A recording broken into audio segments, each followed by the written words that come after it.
Good evening. Like being in school.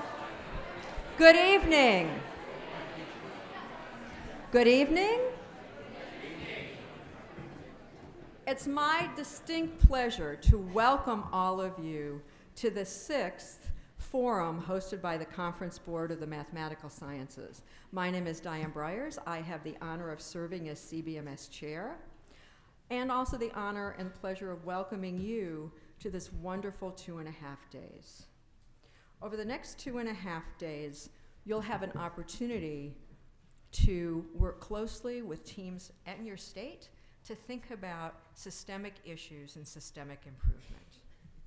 Before we get started, this forum is the 6th forum hosted by CBMS. These are the forums we've held previously.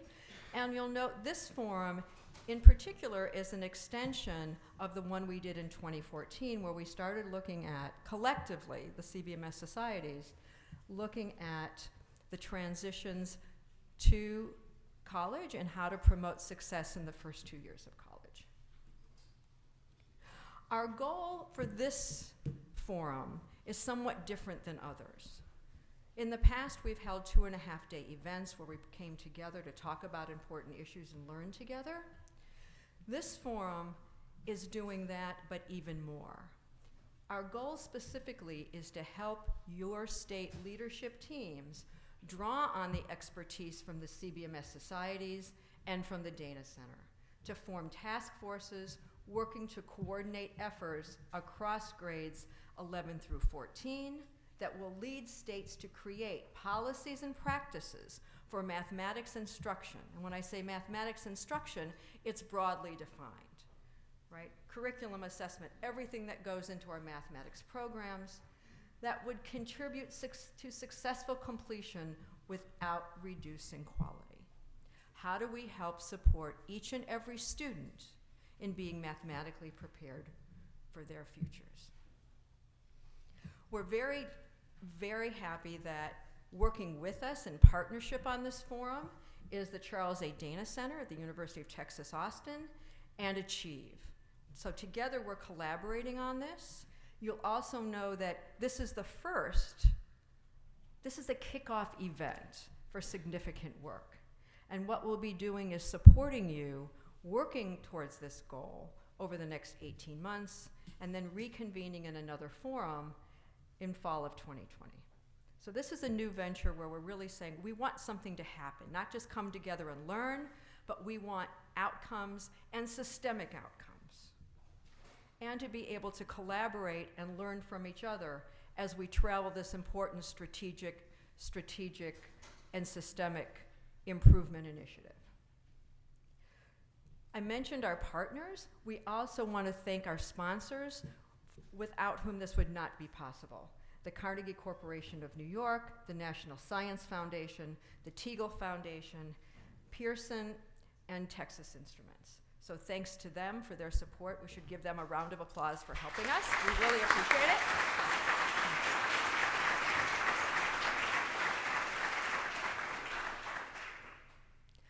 A number of people spent many volunteer hours helping to shape this program and make this possible. So this is a list of our planning committee members. I'm not going to read all the names, but I will ask, if you're a member of the planning committee and are in this room, will you please stand so we can thank you for all of your hard work in making this possible.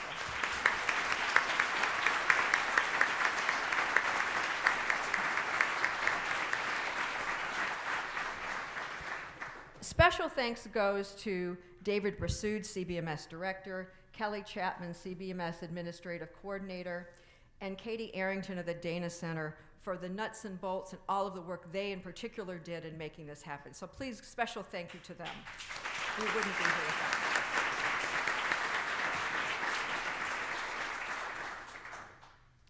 And of course, we wouldn't be here without our speakers. So we have an amazing collection of speakers to help us do our work. So I'm going to ask, if you're a speaker and are here, would you please stand so we can thank you in advance for how much we're going to learn from you over the next 2.5 days.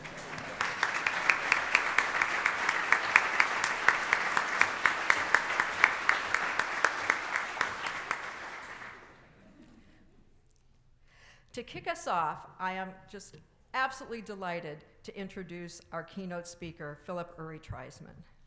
Uri's, in some sense, is one of these people in our community who needs no introduction.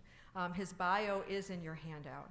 But I do want just to acknowledge that what an influence Uri has been. He has dedicated his career to systemic improvement, starting with his work in access and equity. An introduction, so I know. But I want to say nice things about you. Okay, going on too long. Anyway, most recently, the work he's been doing in terms of pathways for two-year colleges, and certainly his founding efforts and leadership in TIPSY, which stands for Transforming Post-Secondary Education in Mathematics. He continues to lead us, and he's right behind me, so I'm going to get out of the way so he can talk. I'm always behind you, Diane.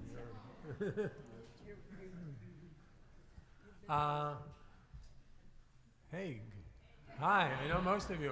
This is like a family reunion. I know so many people in the audience. It's sort of like an elementary school presentation. There are so many speakers. Almost everyone here is related to someone who's going to speak. I know a lot of you had a tough travel schedule. There are people who are stuck in airports. They do say American Airlines is now giving you a choice. You either get to the appointed designation or you get there at the appointed time, one or the other. Always nice to have the illusion of freedom.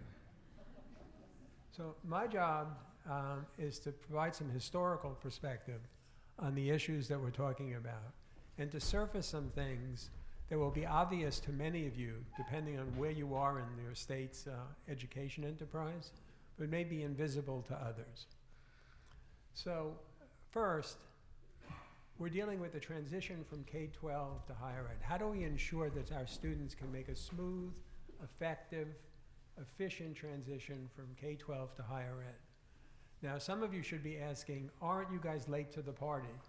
Didn't we just deal with that in the last wave of reform?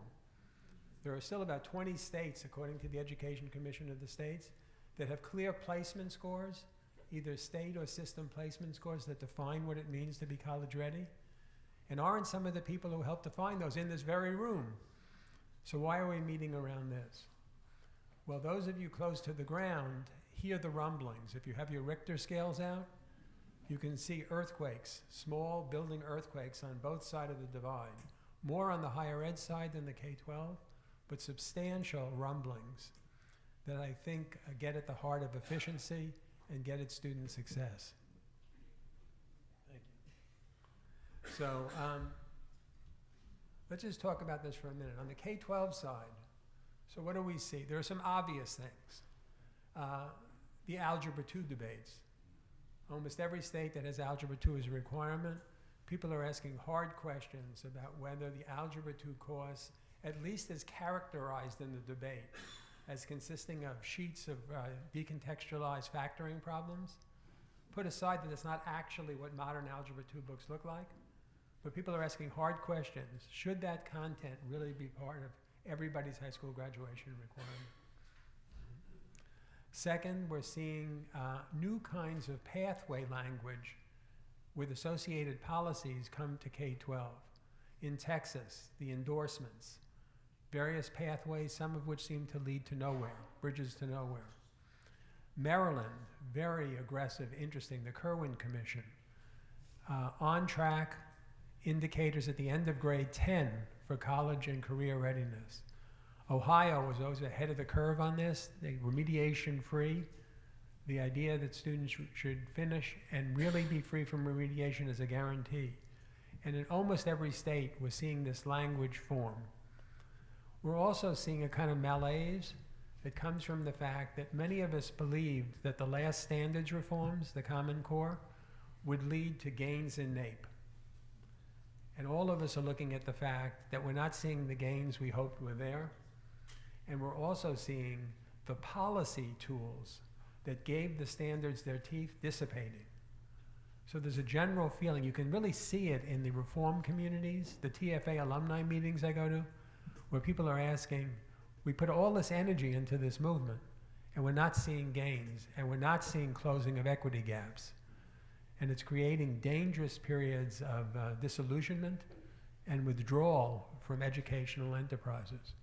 So this is a scary event. But I think underneath this, it's sort of like thinking you need Games of Thrones to see it, a little dark in the alleyways and the halls. There are other things, some of which are positive and some of which are quite negative, that haven't really surfaced yet in the public imagination. The first of these, on the positive side, although there'll be some bickering, is about calculus.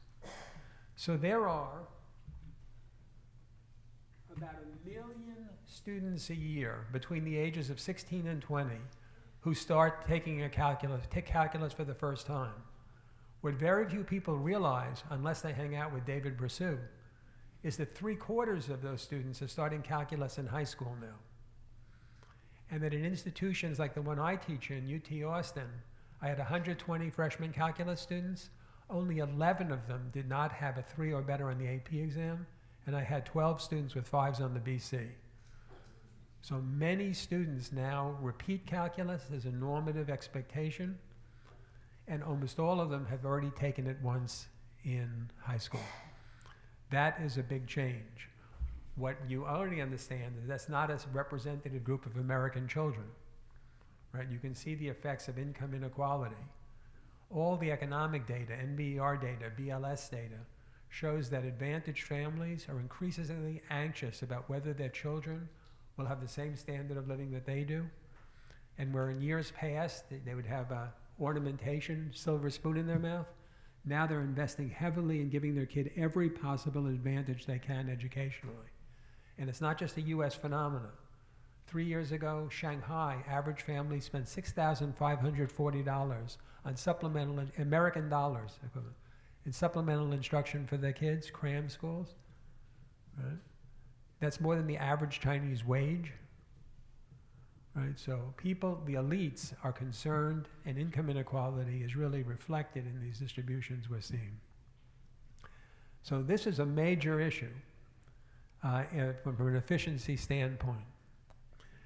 What's not as clear, much less clear than this, is the growth in dual and concurrent enrollment. So let me just show you. Oh, by the way, some of my university colleagues say those students aren't really prepared for calculus. Well, it turns out that the students in places like mine, my institution, take Algebra 2 in the 9th or 10th grade and they have a 3.86 GPA. There are lots of kids who are actually ready for that content, right, and are doing well in it. You can bicker about whether the AP is a great exam, but it's gotten a lot of work and gotten a lot better over time. So we have a lot of kids doing really well in mathematics. What's less understood is the growth in dual and concurrent enrollment. 7% growth a year. We have hundreds of thousands of students now taking college algebra and math courses in college. So how to understand this number? There are about 2.5 million students who start college each year who are about less than age 24. So an enormous proportion of them actually are already in college. 500,000 in dual and concurrent enrollment, between 3/4 of a million students taking calculus. So the clear majority of students, new matriculants to four-year institutions, have already taken a college course. Why is this a problem? We have increasing numbers of students in the middle, and we have systems, higher ed and K-12, with separate governance systems, right, that don't have mechanisms for coordinating the education of students in that middle. Right? It's a growing proportion of students. But what's worse, just in Texas, for example, we've just hit half of all Hispanic high school seniors have now taken a college credit course. That's a dual credit course. Massive change. And we're seeing this across the country. This is an issue for policy consideration. It was once when we set the original college readiness standards, we thought the kids would finish high school with certain criteria and they'd be ready to start college. Over 1 million of these kids are already taking college courses, which means we need to rethink some of our ideas about what college readiness actually means. And we'll see more evidence of that in a few minutes. So the pathways language. This is something that's been discovered over and over in the states that have good data systems. We have this idea that there's a pathway through high school. And you know, there actually is a pathway through high school if it ends in AP Calculus or AP Statistics. About a third of the students are on that pathway. But if you're not on that pathway, some students are doing the dual and concurrent enrollment path. The rest, half of the rest, fail algebra, geometry, or algebra 2 and repeat it. And what you see is cycles of swirling, right? And that population is low income, disproportionately of color, massive equity problem, and that's a growing proportion of the population. There we have not had significant gains and virtually no closing of equity gaps. So in your state, if you haven't done this, it's really worth taking a look and seeing the patterns of students. And what you'll see, we just did this in California, also Florida, which have good data sets. You see in the 5th grade, if you look at kids in the top quartile or even decile of performance, and you look by ethnicity, for Asian and white students, if they're in the top quartile of performance in the 5th grade, they're almost all in 8th grade algebra or 7th grade algebra. If they're black and Latino, they're not. You can see when you look at students with equivalent scores, the effects of race in the trajectories of students in these systems. And it's worth checking in your system if you have any questions, if you don't already have this data. It's really important to keep it in front of us. Now, what happens to those students when they go to higher ed? Well, almost all the students who are swirling go into remediation, the overwhelming majority of them. And until very recently, what happened to them? This is one of my favorite diagrams. Remedial education. In 2010, students would typically go into a sequence of 3.6 courses before they actually got non-credit courses, before they got to a college credit course. 11% of the students who started 3 courses back ever passed a college credit course. So this is sort of the Roach Motel, the burial ground for the aspirations of students. These are students who have repeatedly failed, but anyone who thinks they lack persistence hasn't looked at the data. These students keep coming back, and they go through systems which lead to failure, failure, failure. This is an embarrassment, and we need to address this as a national priority. So I want to say something before going on to what's happening in higher ed that has some big positives and some lessons for remediation in K-12. So what is the origin of all of this? So I took AP Calculus, I think in 1961. There were about 4,000 other students in the country who took it. And we don't have really good data on baccalaureate degrees before 1970, but if you look at the CUNY system, the University of California system, it's probably about 6,000 or 7,000 BAs were getting in those years. That was about the average production. And many of those were for people who became secondary school math teachers. Right? There were relatively few baccalaureate degrees. And in 1950s, 3 things happened that profoundly shaped the current scenario. The first was Sputnik, but the other 2 were civil rights movement and the GI Bill. Now, I realize that I'm older than most of you, which is sort of terrifying. And being older, I remember only things that happened when I was young. How many of you remember ducking and covering, hiding under your desks? Oh, we got some people of my vintage. For people who are younger, it's hard to recall the level of terror and mobilization that happened when Sputnik hit. Before Sputnik, if you go back before World War II, math was more important in higher ed than it is today. Why is that? Because universities were not organized around producing engineers. In the 1920s, there were only 2 institutions that produced the majority of American engineers. What was it about? It was the liberal arts, the 7 liberal arts, the trivium and quadrivium, right? The basic was rhetoric, logic, and grammar, followed by arithmetic, right? Geometry, music theory, and astronomy. Everyone was taking mathematics, and when you look at the tests from 1900, including the first College Board entrance exam, killer arithmetic problems. just really killer, changing time things. It took me like half an hour to work through these problems. It takes about 2.5 seconds with my cell phone. Right? But math was everywhere, but it wasn't math for application. Very little of that.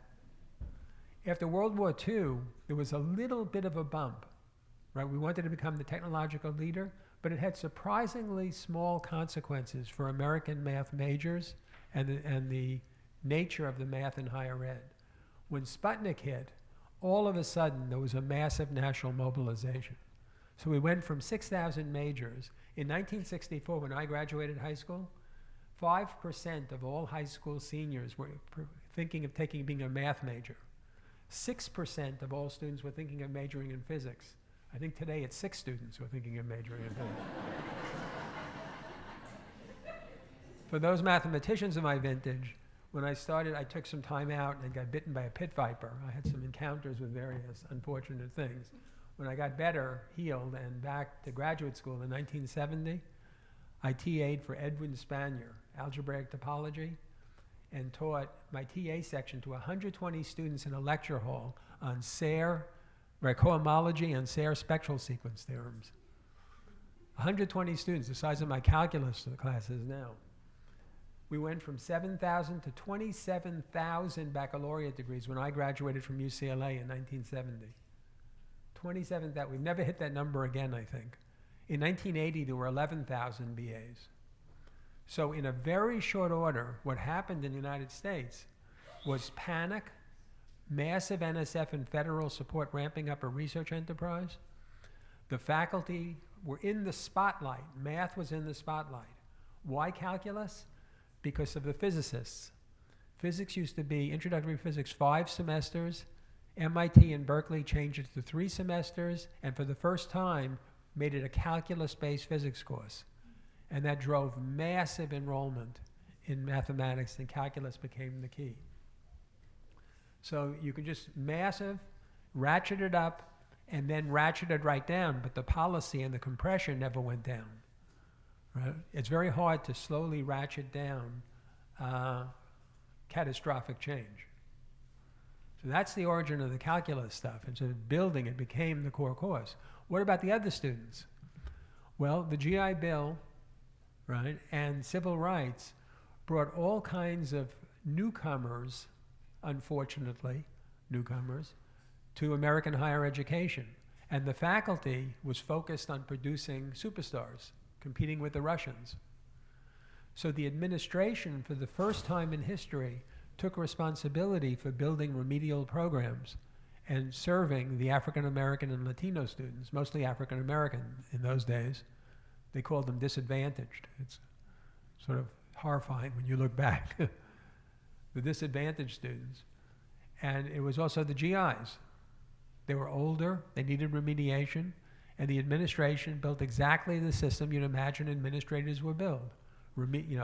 Mastery learning, Bloom's taxonomy, strings of courses, everything focused on deficits. If you look at the vocabulary, it sounds like everything is illness, retention, like a kidney ailment. The whole rhetoric of it was focused around the putative deficiencies of the students rather than their assets. And this was the beginning of adjunctification of the faculty. People were hired to teach these courses other than the faculty because the faculty were busy competing with Russia. So we created these new enterprises, placement test driven, mastery organized, focused on passing and not excellence. The metrics were students passing, not the students getting A's. And virtually none of those students getting into the main track. So we have these two systems that are have been in place for 50 years, and they've grown and established. And on most campuses, there's virtually no connection between the student support enterprises and the faculty enterprises. Right? There are exceptions, and beautiful exceptions to this, but the normative situation is you have an administrative group focused and adjuncts focused on one population, and now those adjuncts are filling out the positions on the faculty lines. Big changes in higher ed. When I started, 70% of faculty with tenure track. Now it's about 30 or less than 30%. So big changes. What does this mean for low-income students and students not on the fast track? Either dual and concurrent enrollment, early college high school programs, AP programs, or for most of them, swirling failure in courses that are largely irrelevant to the programs of study they're actually interested in pursuing, with remarkably little crossover. More complicated and dangerous for equity is that the courses that were designed to help people get on track, like pre-calculus, used to actually work, because most of the students in calculus courses hadn't had it before. But when you look at state data systems today, surprisingly few students who take pre-calculus in college ever make it through second semester calculus. And in fact, in 2 states, if you're going to be a math major or math-intensive program of study, you need to get a B in linear algebra or differential equations, probably both. Well, in one state, in both states, we have good data, less than 2% of people who get Bs in those courses took college algebra or pre-calculus in college. So courses that used to work for some students no longer work because the students in calculus have already had the course one time and the students in pre-calculus have never had any of it. So the gap is too large for them to make up. So we have a systemic problem here that needs to be addressed as structurally, and it's going to require changes on the K-12 and higher ed side. Now, there is, in higher ed, been a massive, I mean literally a massive reform that's actually gained traction. And that has to do with the reconstruction of developmental education. It's a movement that's now at scale. 30 states now have some form of legislation or executive order moving to what's called a pathway co-requisite model. And it's having profound effects. And is that Tristan over there?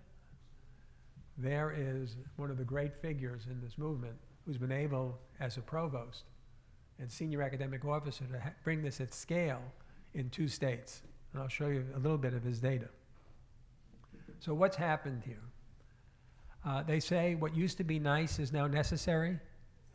Higher ed in 2008 faced crises, financial exigencies, and it faced enrollment problems. It could see the demography, declining enrollment now as of 2012 and 13. So institutions for survival need students to actually succeed. There's an evolution of the access movement, change to a completion movement, and we could just now see the beginnings of a quality movement. Because what for the first time, we're seeing students with some college actually are making less than they did 10 years ago. So some college no longer cuts it in the way it used to. Actually completing degrees is much more important than it was for upward mobility. And that is really a driver of what's going on here. So, pathway movement. The idea that initially I think started with a collaboration at the Carnegie Foundation for the Advancement of Teaching with the Dana Center and a group of others, said, okay, this is a roach motel. Let's see if we can rebuild it. And there were 2 core ideas, one of which still surprises us. The 2 driving ideas were, let's create courses that are actually relevant to students' majors and interests. Only about 1/3 of majors actually require calculus, but the whole remedial enterprise, because of the 1950s dynamic, was organized around that calculus pathway. About 30% of college majors actually require calculus in any substantial way, and some of them only as a filtering device, except for the hardcore STEM and natural science majors. So the idea was, what do people need? Statistics and courses in which they learn to use basic mathematics to affect in the world, modeling. And we were able in many states to get policy changes which allowed those courses to count. I'll show you some of the distributional data. But why is this important to this audience, to us here? Because the college readiness indicators that we set in place 10 years ago, that Achieve and other organizations helped us put in place, were focused around college algebra, right, as the defining course for college mathematics. And that made sense, perfect sense at the time. It no longer makes any sense. And the second was a revolution in remediation. And it's still hard to believe that this works. Even as a professor, I still doubt it, but the data is overwhelming. that most students, in fact, will actually do better if you put them in a college course and figure out how to support them just in time than giving them prerequisites. The evidence is overwhelming for this. Last month, there was a National Academy workshop on this. The convergence of the data, RCTs, regression discontinuity studies, instrumental variable studies, doctoral dissertations using structural equation modeling. It's like the whole world of every technique you can use has now been applied to this problem and shown that this works. And faculty still can't believe it, including me. How can these students do this without knowing every single topic they need to know before they come in? Well, it turns out, if they're in courses relevant to their interest and they have support, a lot of them will do it. And the thing that's surprising everybody is many of these students, once they succeed in statistics, a high-quality statistics course, get really angry and they say, you know, I should have done the other stuff, or I could have done the other stuff, and they go back and they take those courses, and they do well in them without the prerequisites. Nothing like having a success to actually drive motivation. So this is a revolution, and what the big lessons learned here is that in the beginning, we had it wrong. In the beginning, we assumed that to make change, we'd have to start with faculty professional development.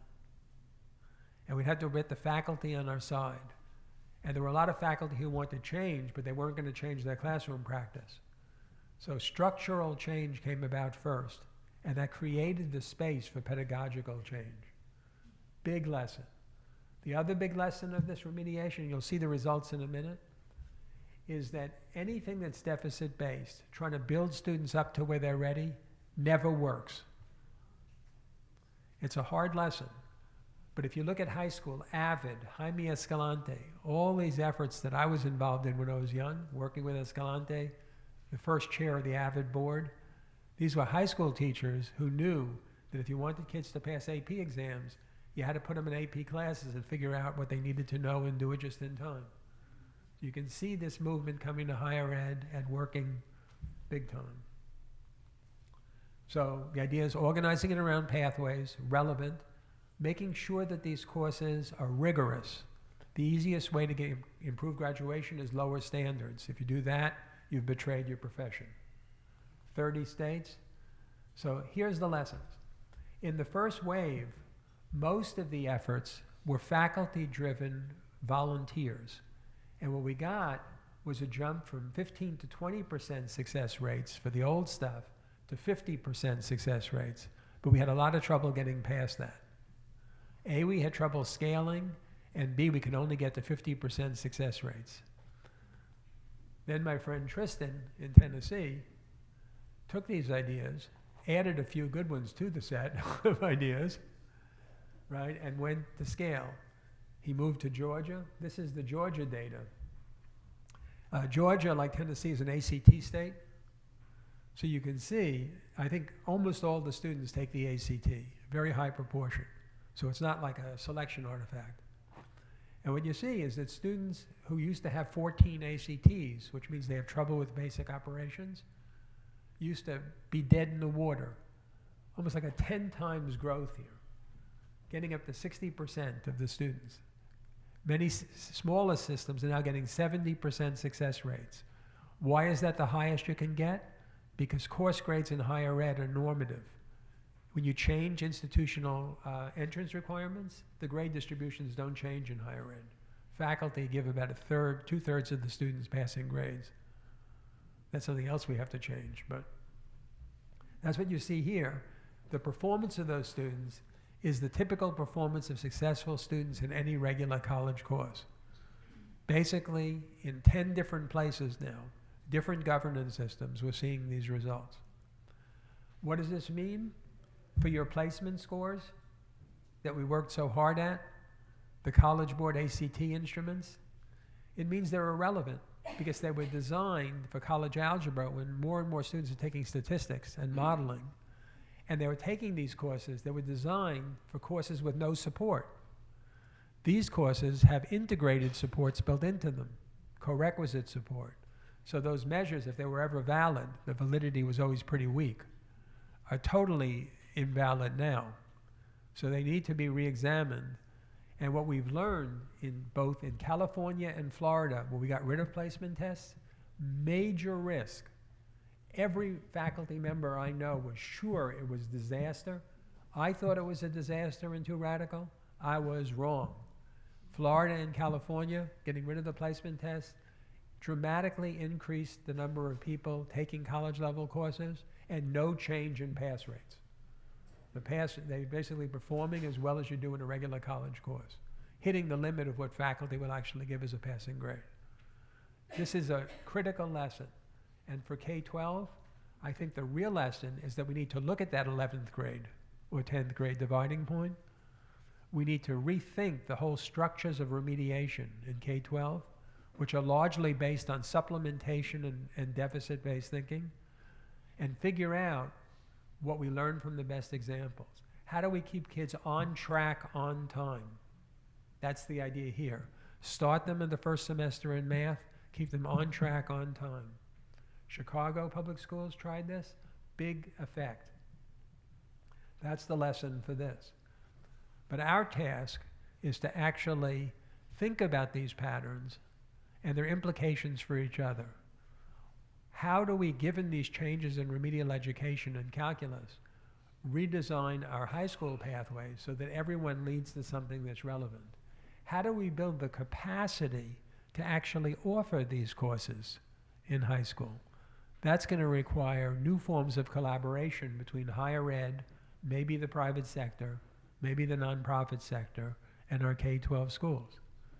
But what we've seen here is that students who were once written off, who, by the way, had a history of significant failure, if you give them something of value, high-quality courses that are relevant, they could pass them. If you give people stuff they've already failed at once, people don't do very well with things they've already failed at. And that's the mode we have in much of K-12. Oh, for African-American students in Georgia, of which there are many, basically the same distribution. This is changing. Our goal here is reclaiming the mathematical lives of 1 million students a year, and I think we can hit that number because there are about 2 million who were taking remediation in 2010. Just what is the model? I'm going to skip over this now, but I want to say one thing that's important. I do not believe this would have been possible if there hadn't been faculty-based task forces in all of these states in preparation for these reforms. In Georgia, Doug Ulmer, the chair at Georgia Tech at the time, Malcolm Adams, a group of key chairs. In Ohio, a group of key chairs organized the 30-plus other chairs, built a faculty-led team to be at the table. Governance was wary of faculty members, and I think you can learn from the Georgia people here and Ohio people that they've built relationships with the math community, and they have senior members of the math community on their planning teams now. And that's the hope for this meeting. I see Ricardo over there. He can tell you about it if you believe this is just myth. Here's the Ohio one. And now this is really taking root. All right, I've gone on too long. I just want to say that the work is not finished. Social psychology. We have work to do yet on the culture. So there are these exquisite researchers. This is from the Proceedings of the National Academy of Sciences article on what accounts for the distribution of women in a profession. How do you explain the dramatic differences in disciplines of the number of women faculty? Well, Andre Sippian and Leslie Fields at Princeton did a great study. They interviewed lots of faculty members and they asked them, does success in your discipline depend on which of these two things more? Is it raw genius and brilliance, or is it a combination of talent, interest, hard work, and luck? Like having the right mentor, being in the right place at the right time, having supports, and having real interest and passion for the field.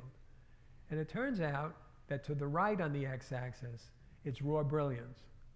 In the social sciences, the outlier is philosophy. Those of you who are philosopher friends know they call it the beam. They believe that unless you have the beam, as they call it, you'll never be a philosopher. No training can compensate for the beam. The lowest proportion of women of any field. You might think this is an artifact of the fields. Art history and music history art theory and music theory. Music theory has virtually no women. Art history has many. And they answer the question fundamentally differently. So very strong correlations. There's math at the bottom.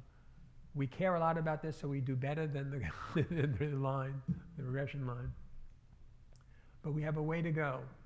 And I think if you were to look at the math community today, K-12 folks, it's important to put aside any prejudices or beliefs that you have. If you look at the notices of the American Math Society, the American Math Monthly, at the presentations at our national meetings, it's starting to actually look like America. And for the first time, and we owe a great debt to people like Michael Pearson, Executive Director of MAA, who's decided to let people who want in speak from the center of the profession in our primary meetings. A major cultural shift is taking place in the professional associations, understanding that we want to produce a next generation of math literate people who look like America. But there's work to be done here. It's not all technique. Culture does matter, and we have a way to go. We have to free ourselves from convenient conceits. Right. We know what it takes to excel, and we know that it's a combination of many things. But if our students don't believe that, or we give them that message, all the structure in the world will have limited effects. Big effects, but limited. So I wish you well in this. Now, you probably know that mathematicians have solved this problem before, building a tunnel. And if you were a high school teacher audience, I would explain to you how 6 centuries before Christ, mathematicians figured out how to drill a tunnel through a mountain, starting at opposite ends. A beautiful example of early geometry. But we're not going to give you this lecture tonight, and I suspect we're not going to use beautiful geometry to solve this problem. But what it will take is relational trust between leaders on the higher ed side, on the K-12 side. And I hope if you don't already have that trust and don't have a community that can do it, we can start building that community here at this meeting. Enjoy. Thank you.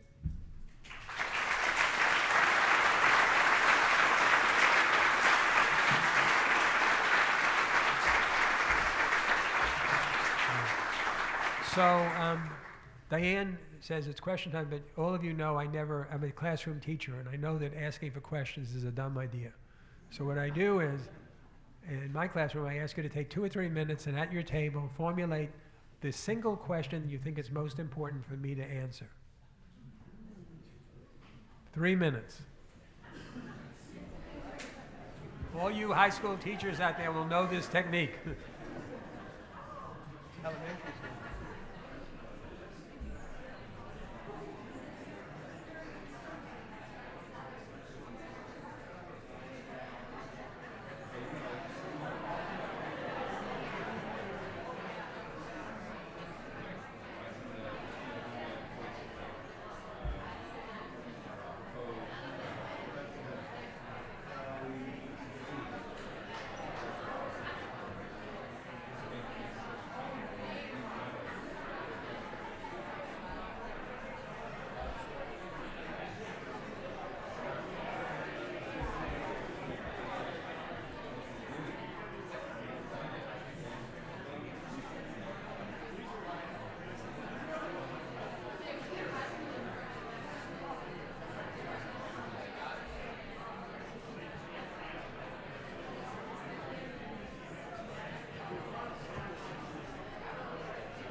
Another 90 seconds.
30 seconds.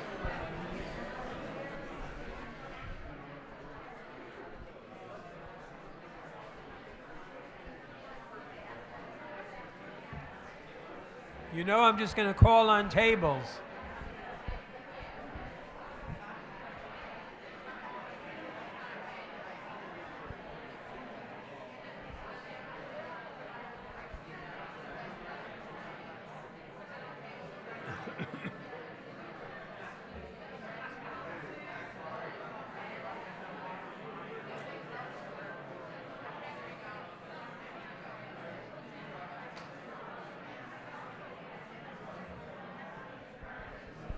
All right.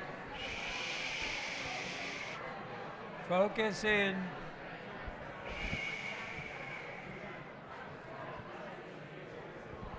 Good. You're engaged.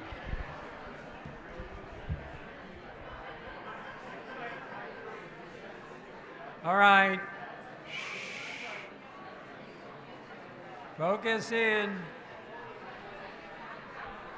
Focus in. Nancy. All right. That's right. Just like my calculus class, I just do that and they all look at me adoringly. That's right. In my active fantasy life. Now, I'd call on Ohio first, except I know they'd say, how come you haven't sent me the data you promised from the last time I gave this talk? Anna, I owe you data. Okay, how about Ohio? Good question. I owe you. How do you redefine placement? Because so as the line between higher ed and K-12 gets blurred, right? Yeah. How do you redefine placement? How do you redefine high school? What does that look like? Yeah.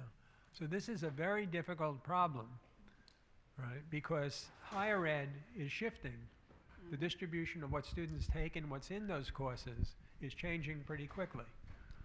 In the beginning of the Pathways movement, it was stock statistics courses reflecting the standards of the American Statistical Association, the GAZE standards, played a big role, and later the GAME standards for SIAM, which you'll learn about if you're in K-12, shaped a lot of these quantitative literacy courses.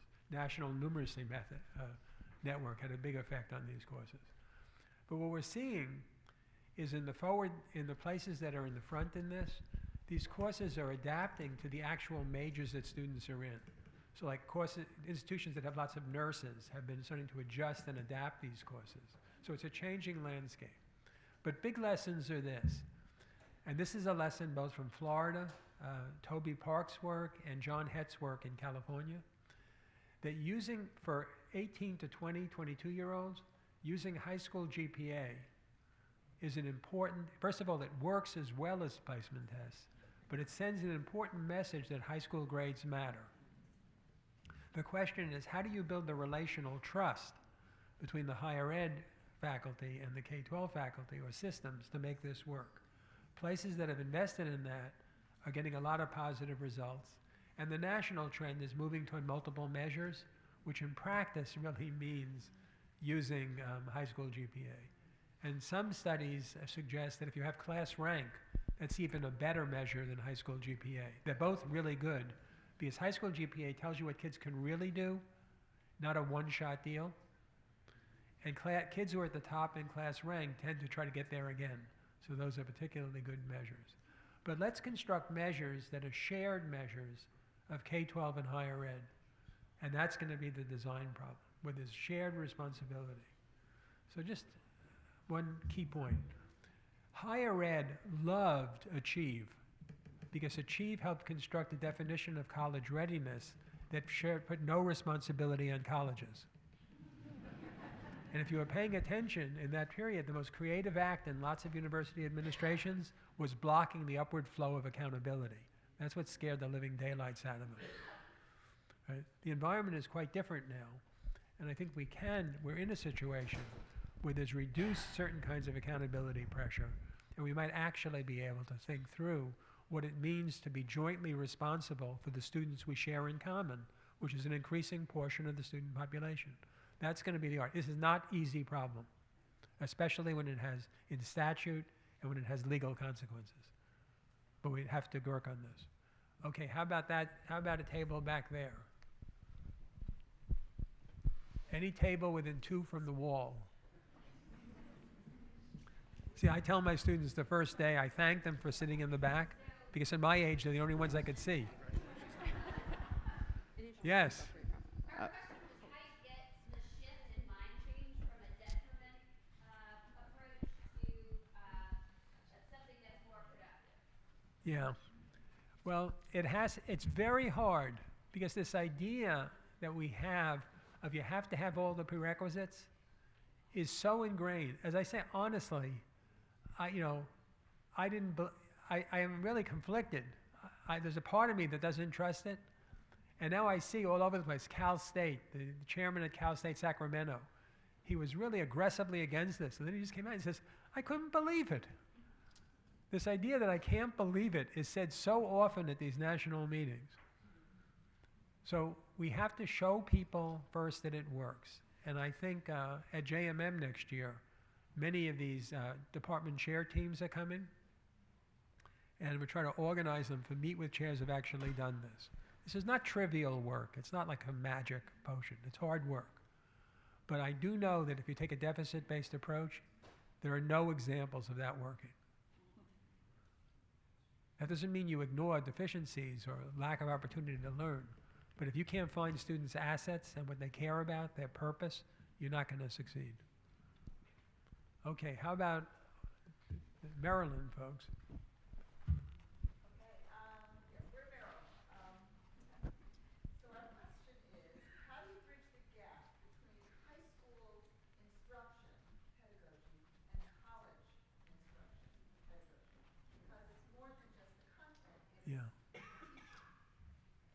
Yeah, well, I think one of the places we need to do that is in this giant space called dual and concurrent enrollment.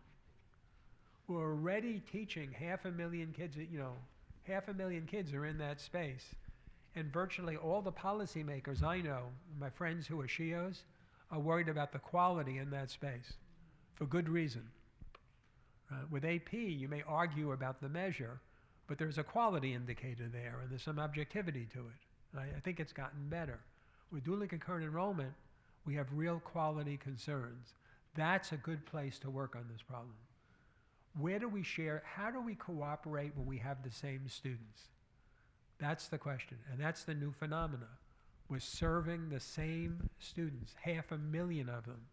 We have to check, that's the easy place to work on it. And one more. How One about more? this group? Yeah.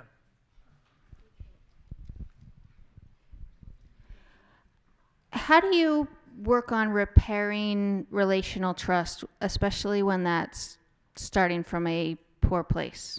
Yeah, mid higher ed and K-12. The trick is who you invite to the table. I have a list of assholes who should never be invited to any meeting involving K-12.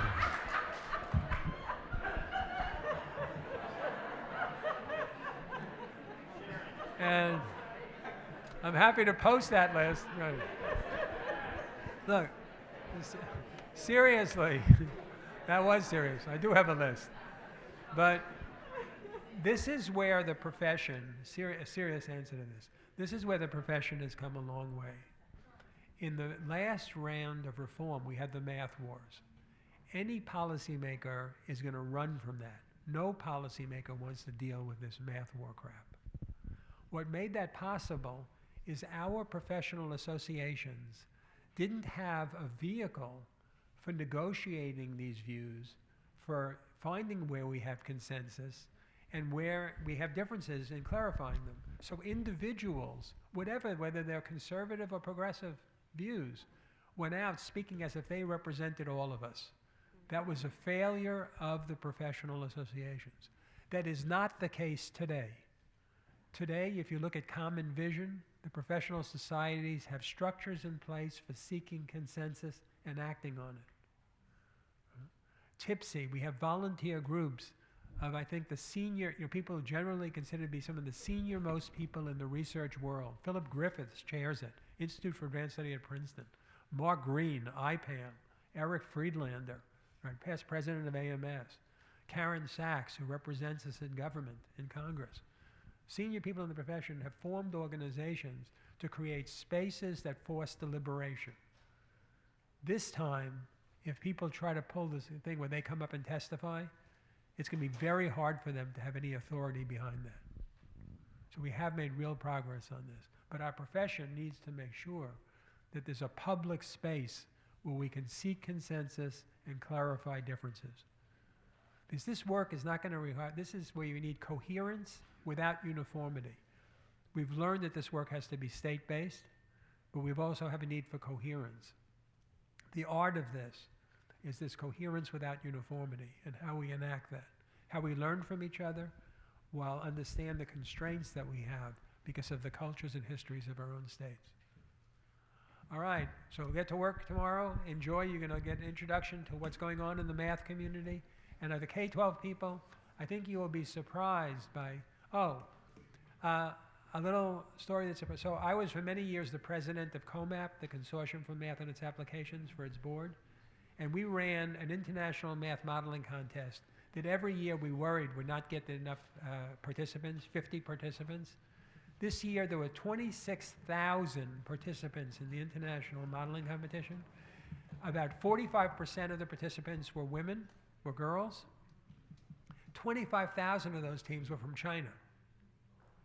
A few hundred from the US. Germany's coming along. Germany made a major effort after the 2003 PISA to reorganize its math curriculum around the use of mathematics as a powerful tool for understanding and shaping the world. I think this idea of use of mathematics, its almost unnatural power to describe and shape the world, is where these pathways are going. What you see in the old algebra is the liberal arts tradition of math, right? Sort of this formalist view. And I think as we shift toward application, we'll get support from industry and the business world, the kind of political supports from business, industry, and government that you need to actually enact reform in this country, and should need. I look forward to interacting with all of you, and thank you so much for being here. Thank you.